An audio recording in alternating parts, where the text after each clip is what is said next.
બાજવામાં તસ્કરોનો આતંક સતત વધી રહ્યો છે। ગાંધી રોડ પર ગત રાત્રે એક જ રાતમાં 5 દુકાનોના તાળા તોડી ચોરીની ઘટના સામે આવતા વેપારીઓમાં ભયનો માહોલ છવાયો છે। મળતી માહિતી મુજબ અજાણ્યા તસ્કરોએ લાઇનબંધ દુકાનોને નિશાન બનાવી શટર તોડી અંદર પ્રવેશ કર્યો હતો। તસ્કરો લાખોના માલ સામાનને બદલે સીધી રોકડ રકમ પર હાથ ફેરવી આશરે 18,000 રૂપિયા લઈને ફરાર થઈ ગયા હતા। સવારે જ્યારે વેપારીઓ દુકાનો ખોલવા પહોંચ્યા હોય ત્યારે તાળા તૂટેલા જોવા મળતા સમગ્ર મામલો બહાર આવ્યો હતો। ઘટનાના પગલે વેપારીઓમાં ભારે રોષ જોવા મળી રહ્યો છે।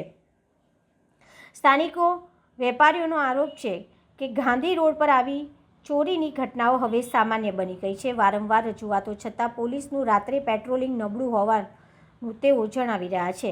ઘટનાની જાણ થતાં જ વેપારીઓ એકઠા થઈને પોલીસ સ્ટેશનમાં ફરિયાદ નોંધાવી છે। હાલ પોલીસે તપાસ શરૂ કરી છે, પરંતુ સવાલ એ છે કે શું તસ્કરો ઝડપાશે કે પછી વેપારીઓના ડર વચ્ચે જ વ્યવસાય કરવો પડશે।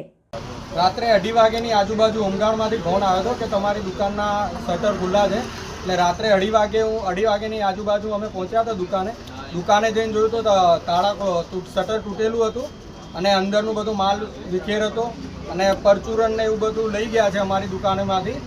અને પછી આગળ તપાસ કરતાં બીજી 4 દુકાનોના બી તાળા તૂટેલા જોવા મળ્યા હતા। એટલે રાતે 5 વાગ્યાની આજુબાજુ આપણે જવાહરનગરમાં અરજી આપીને આવ્યા છે। એટલે પીઆઈ દેસાઈ સાહેબને આપણે કહેવાનું કે વહેલી તકે આ ચોરોને પકડે અને જે કંઈ બી સજાની જોગવાઈ હોય એ ચોરોને કરે। રાતે સચિનભાઈનો ફોન અમારી ઉપર આવ્યો હતો કે આવી રીતે તાળા તૂટ્યા છે, તો અમે પહોંચ્યા તો બીજી પણ દુકાનોના તાળા તૂટ્યા હતા અને બધો માલ વેરવિખેર કર્યો છે અને એમાં મસાલાની બરણીઓને બધું ગયું છે। બીજું તો હજુ જોઈશું એટલે ચેક કરીએ એટલે ખબર પડે।